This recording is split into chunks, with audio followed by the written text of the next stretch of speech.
Daniel Carter buried his father on a Tuesday in October. By Friday that same week, his sister had already hired a lawyer. He didn't know that yet. He wouldn't know it for almost 3 months. All he knew, standing in that funeral home with his hand on his father's casket, was that the only family he had left was the woman crying beside him, the same woman who used to hold his hand crossing the street when they were kids, the same woman he trusted with everything. He had no idea she'd already decided he wasn't going to own any of it for much longer. If you're new here, this channel covers real inheritance and family betrayal cases. Subscribe if you want the next one. By the end of this video, you'll know exactly what Daniel found in a folder behind his father's tax records, exactly what a hospital visitor log proved that no one could argue with, and exactly what his sister said when he finally confronted her face to face. Stay with it. The confrontation is one of the coldest conversations you'll hear on this channel. Daniel was 46 when his father, Robert Carter, passed away. He was the kind of man who showed up early to everything, who answered his phone on the first ring, who believed family meant something even when it was inconvenient. He'd worked beside his father since he was 19, sweeping floors, hauling lumber, eventually running half the company himself.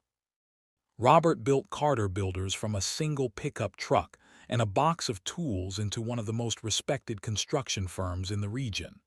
Daniel was there for every step of it, the recessions, the bad years, the slow climb back. His sister Carol left for the city at 19 and rarely came home, not because she didn't love the family. She wanted something with her name on the door instead of her father's. On the outside, Daniel and Carol looked like a normal pair of adult siblings. Not close, not enemies. Birthday calls, Thanksgiving visits. If you'd asked Daniel a year before his father died whether his sister could ever hurt him, he'd have laughed at the question. That's exactly what made what came next so hard to accept, even after he had the proof in his own hands. Robert started the company in 1979 with a used pickup truck, $400 in tools, and a handshake to frame a neighbor's garage. He built it job by job, the way men did back then, word of mouth, and never leaving a job unfinished. Daniel's earliest memories are all tied to job sites, riding along on Saturdays with a cooler of soda, sweeping cut lumber by age 12, feeling like part of something. Carol came along sometimes too, but she'd grow restless in 20 minutes. Robert never pushed her toward something that clearly wasn't hers. That difference followed them into adulthood without anyone treating it as a problem. Daniel built a life around the company. Carol built a career in finance, 2 states away. For years, neither sibling resented the other for choosing differently, at least not in any way Daniel ever saw. Their mother died when Daniel was 28 and Carol was 25. After that, Robert leaned on Daniel more. He was close, and the company needed him. Carol became a voice on the phone, a face at the holidays, present in spirit, increasingly absent in all the small, ordinary ways that actually build closeness. Here's the thing about the next 2 years of this story. Almost nothing in it looked suspicious in the moment. That's exactly why it worked. When Robert's heart condition first appeared 2 years before he died, it didn't feel like the beginning of anything. A scare, a few days in the hospital, new medication, back to normal. Daniel started going to the doctor's appointments with him. Carol started calling more, asking thoughtful questions about the treatment. Daniel remembers being grateful for that. Grateful his sister cared enough to stay informed from a distance. 8 months into Robert's decline, Carol started flying in more long weekends every few weeks instead of holidays. Daniel welcomed it without suspicion. He didn't track which days she came or how long she stayed. Why would he? Tracking your own sister's visits to your dying father isn't something a person thinks to do unless something gives them a reason to.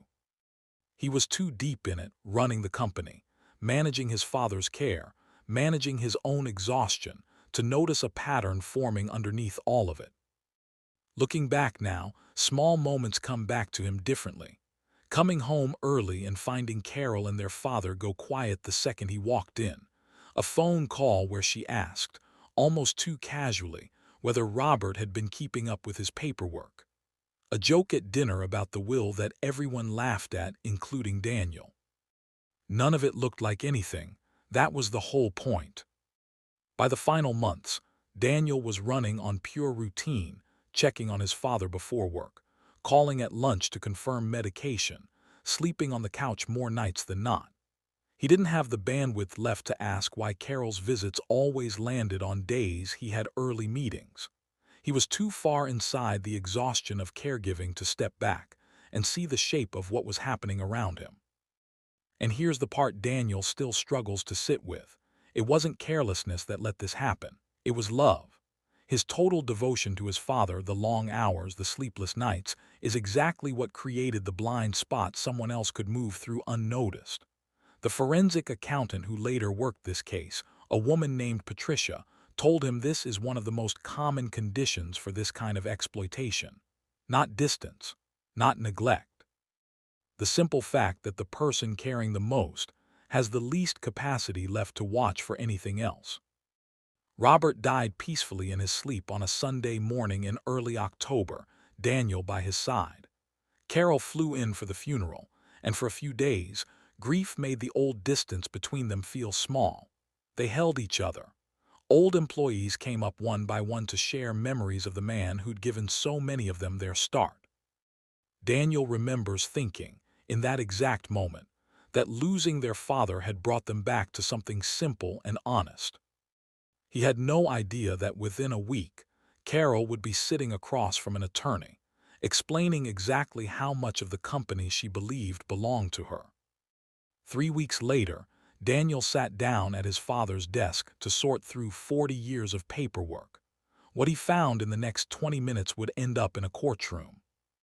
He expected old invoices, faded blueprints, maybe something sentimental. What he found was a folder he didn't recognize, tucked behind old tax records, labeled in handwriting that wasn't his father's. Inside, bank statements showing withdrawals from the company account he'd never approved, going back almost 2 years. Next to them, a business card for an attorney he'd never heard of, a firm 3 hours away from anywhere his father had ever done business. He sat there a long time before he opened anything else. What he found next made his hands go cold. A legal document, 6 pages, dated 6 weeks before his father died, an amended will nomming Carol as majority owner of a company she hadn't worked a single day for since she was 19. Daniel read it 3 times, told himself there had to be an explanation, but the date landed in a stretch of time he remembered clearly, a stretch when his father was confused, exhausted, barely able to sit up for more than 20 minutes. He called Carol that night, keeping his voice steady, asking plainly if she knew anything about a new will. There was a pause, just a beat too long. She told him it was nothing. Their father just wanted to update some paperwork. Her voice had the practiced calm of someone who'd rehearsed the answer before the question ever came. Daniel hung up that night feeling something about his sister he had never felt in his entire life. That the person on the other end of the line was no longer someone he fully recognized. Daniel hired a forensic accountant, Patricia, 20 years of experience untangling exactly this kind of mess. She laid out spreadsheets tracing a pattern of transfers moving out of the company account and into one that didn't belong to Carter Builders at all. None of the transfers were big enough to trigger alarms on their own. Small, careful, spaced out. The kind of withdrawals someone makes when they understand exactly how closely they're being watched. The first transfer had happened almost 2 years before Robert died, long before anyone could pretend this was about a will or a deathbed decision or grief. Patricia found something else, cross-referencing the transfers against the company's board meeting calendar. Several transactions were processed the day after a scheduled financial review, never before. Someone understood exactly when scrutiny would be lowest. She was careful not to draw conclusions out loud. This kind of precision, she said, usually comes from someone who understands financial systems professionally, someone comfortable with audits, review cycles, the mechanics of how a business actually gets watched. Not a guess, not luck. Daniel sat with that for a moment before it landed. Carol's entire career was in finance. Daniel drove 3 hours to track down the attorney on that business card. The receptionist's face changed the second he said his sister's name. Nobody called him back for weeks. When the attorney, Gerald Whitfield, finally agreed to see him, Daniel noticed something. Gerald wouldn't meet his eyes when Daniel mentioned the hospital visitor logs. Gerald's firm had been retained a little over 2 years earlier, the exact same window the transfers began. Daniel's father had used the same family attorney, Walter Higgins, for over 30 years, for every legal decision of his adult life. Why would he suddenly hire a stranger 3 hours away for the single most important document of his final year? Walter later testified under oath. Robert never once mentioned wanting to update his will, not even 8 months before the new one was signed. Then Daniel pulled the phone records, calls between Carol's number and Gerald's office, starting 3 months before the will was signed, during a stretch when Carol had told him she was just visiting their father, nothing more. That was the moment Daniel stopped looking for an innocent explanation. He never found one again. What Daniel found next is the piece of evidence that actually made it into court, and it's the reason a judge eventually ruled the way he did. Hospitals keep visitor logs, routine paperwork nobody looks at until they need to. Daniel requested the records for his father's final 2 months and sat alone in his car in the hospital parking lot, reading page after page. Carol's name appeared 7 times. Every single visit on a day Daniel was at the office, every visit under an hour. One of those dates matched the exact date at the bottom of the amended will. Daniel didn't sleep that night. He sat at his kitchen table with the visitor log on one side and the will on the other, looking back and forth between two pieces of paper that told a story he never wanted to read. His father had been alone in that hospital bed, weak, medicated, confused. On the exact afternoon, a legal document was signed away that handed his life's work to a daughter who hadn't set foot on a job site in 20 years. Did his father understand what he was signing that day? Or was he simply too tired, too sick, and too trusting of his own daughter to ask the right questions? Daniel still doesn't fully know. There was one conversation between Daniel and Carol that never made it into the courtroom, because it happened months before either of them had lawyers. He drove to the bed and breakfast where Carol was staying, unannounced on a Saturday morning, the folder of evidence sitting on his passenger seat. He hadn't planned what he'd say. He just knew he couldn't carry it alone anymore. Carol answered the door, already looking like she knew why he'd come. He asked her directly, did she know their father wasn't fully himself when that will was signed? She was quiet for a moment. Then she told him their father had always intended to take care of her, that Daniel had gotten the company, the closeness, the daily relationship for years, that this was simply her version of being taken care of too. Daniel stood there letting that sink in. It took him a second to realize what he was actually hearing. She wasn't denying it. She was explaining it like a decision that made complete sense to her, one she'd clearly made peace with long before he ever showed up at that door. That was the moment he understood Carol didn't see what she'd done as theft. She saw it as balance, an overdue correction for a childhood she'd experienced completely differently than he had. There was no misunderstanding to clear up, no missing context. Carol had built her own internal case for why this was fair, one solid enough that she could explain it to her brother's face without breaking down, without apologizing. Daniel drove home and sat in his car outside his own house for almost an hour before he could go inside.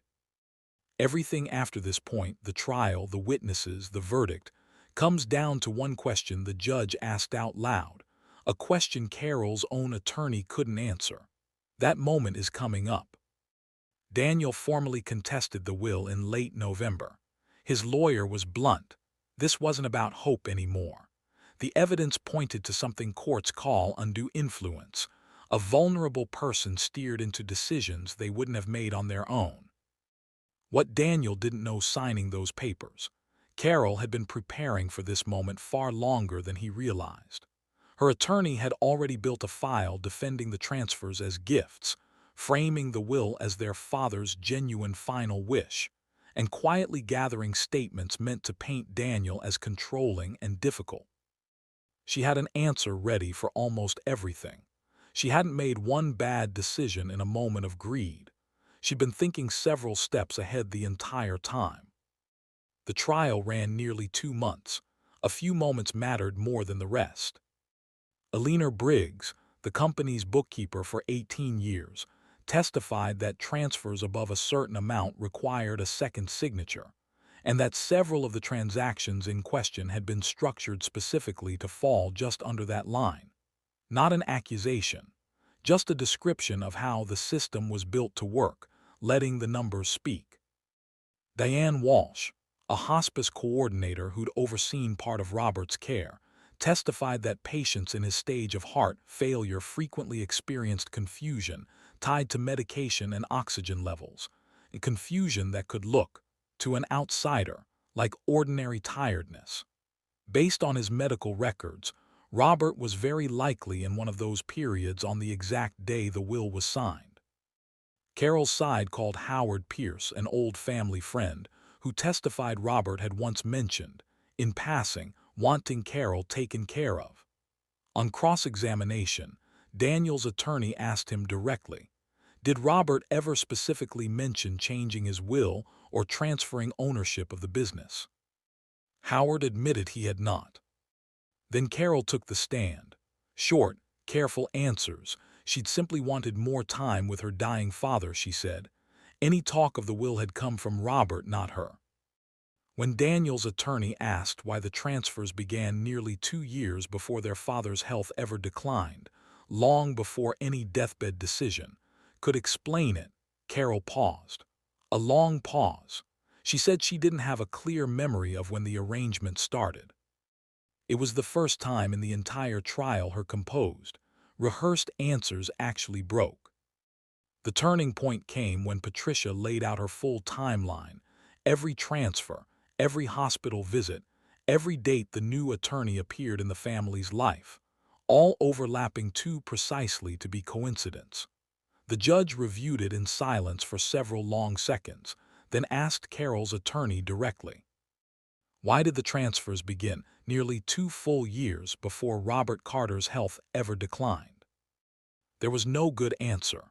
Everyone in that courtroom, including Carol, seemed to understand it in the same moment.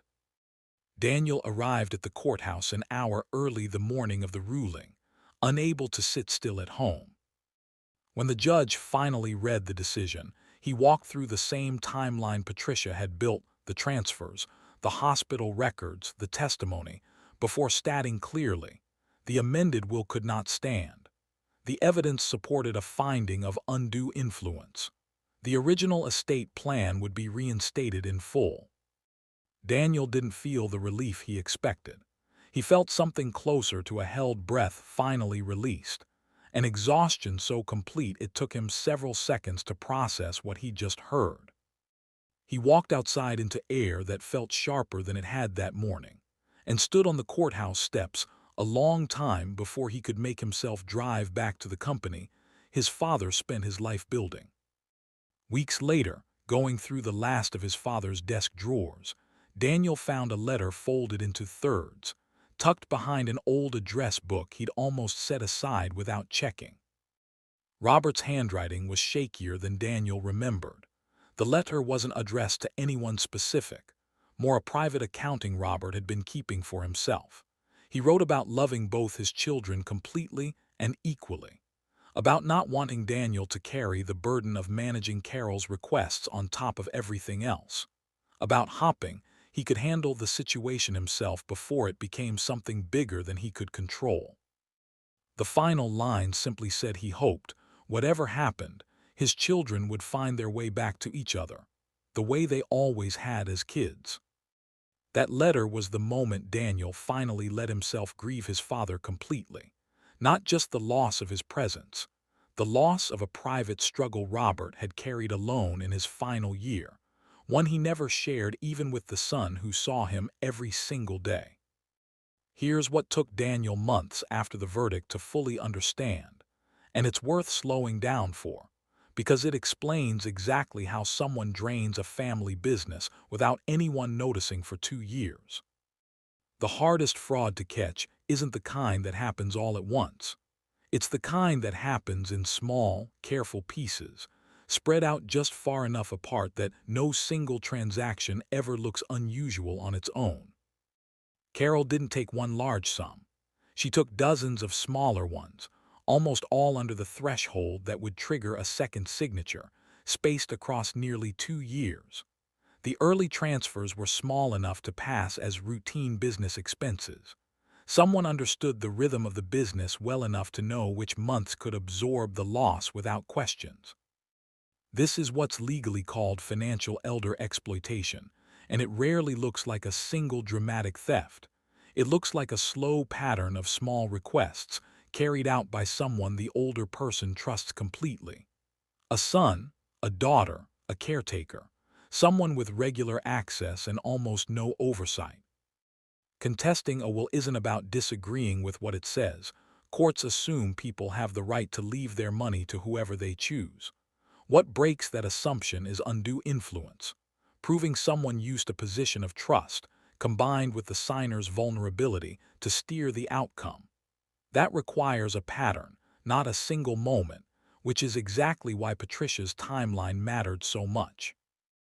Daniel's case rested on 4 pillars: opportunity, shown through the visitor logs; a sudden, unexplained change to a decades-old estate plan; vulnerability, supported by the medical records; and the financial trail, showing Carol had been receiving money long before any deathbed explanation could apply. Attorneys who specialize in this will tell you, this exact shape repeats constantly. One sibling who stayed and did the unglamorous work of caregiving; another who reappears in the final months, suddenly attentive in a way that looks from the outside like love. Sometimes it is exactly that. Sometimes it's something else, dressed up to look the same. It's been just over 3 years since the verdict. Walk into Carter Builders today and you wouldn't notice anything unusual, which is exactly how Daniel wanted it. Trucks still leave before 6. The same crew foreman who worked under Robert for 15 years still runs the framing jobs. What changed is quieter.